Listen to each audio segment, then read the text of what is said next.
தினங்களுக்கு முன்பு கேரளாவை சேர்ந்த எனது சித்தப்பா காலமானார். இன்று சனிக்கிழமை அவரது நல்லடக்கம் நடைபெறுகிறது. அன்னாரின் ஆன்மா இறைவனடி சேர எல்லாம் வல்ல இறைவனை பிரார்த்திக்கிறேன். அன்பை மட்டும் கொடுக்க தெரிந்தவர், புன்னகை தனது அடையாளம், எளிமை தன் ஆயுதம், கள்ளம் கபடம் தெரியாத குழந்தை, பண்பாளர், தகுதியானவர், தலைக்கணம் தலையில் ஏற்றாதவர், எளிய வாழ்வியலை வாழ்ந்து காலத்தை வென்றவரே. கலங்க விட்டு கடந்தாயே, கடவுளிடம் கலந்தாய்த்தானே. உற்றார் உறவினரோடு பிரியாவிடை கொடுக்கிறோம், மீண்டும் பிறந்து வா இந்த பூமிக்கு. முடிவு என்ற கவிதை மனித மாண்போடு நின் திருவடிகளில் சமர்ப்பிக்கிறேன்.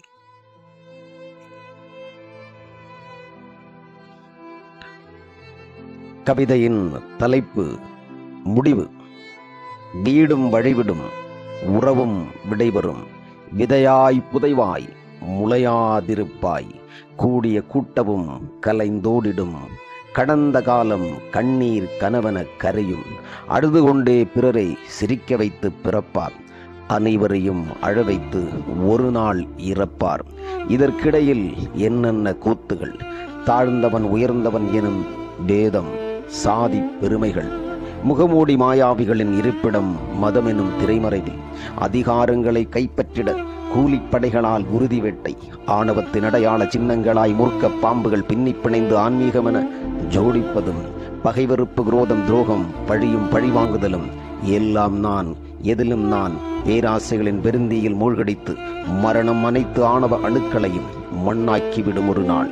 ஏமூடா எதற்கடா இந்த பேயாட்டம், பெற்றதும் கற்றதும் முற்றதும் முனைவிட்டு ஓடிடும் ஒரு சமயம், சில காலம் முன் எவன் செத்தாலும் 6க்கு 2, இனி அது கூட இல்லை. மின் மயான உதவியுடன் பூத உடல் புகையிலை பொட்டல வடிவில் எஞ்சிய சாம்பலை சட்டைப்பையில் சௌகரியமாய் கொண்டு செல்வதைத்தான் மனித வாழ்க்கை என்று முடிகிறது. நீ எது பெற்றாலும் அன்பெனும் மொழி பழகாவிடில், நீ ஒரு பிறப்பின் பயனறியா பிறவி. அன்பிலார் எல்லாம் தமக்குரியர், அன்புடையோர் எல்லாம் உரியர் பிறர்க்கு. நன்றி. நான் உங்கள் ஜாக்கி.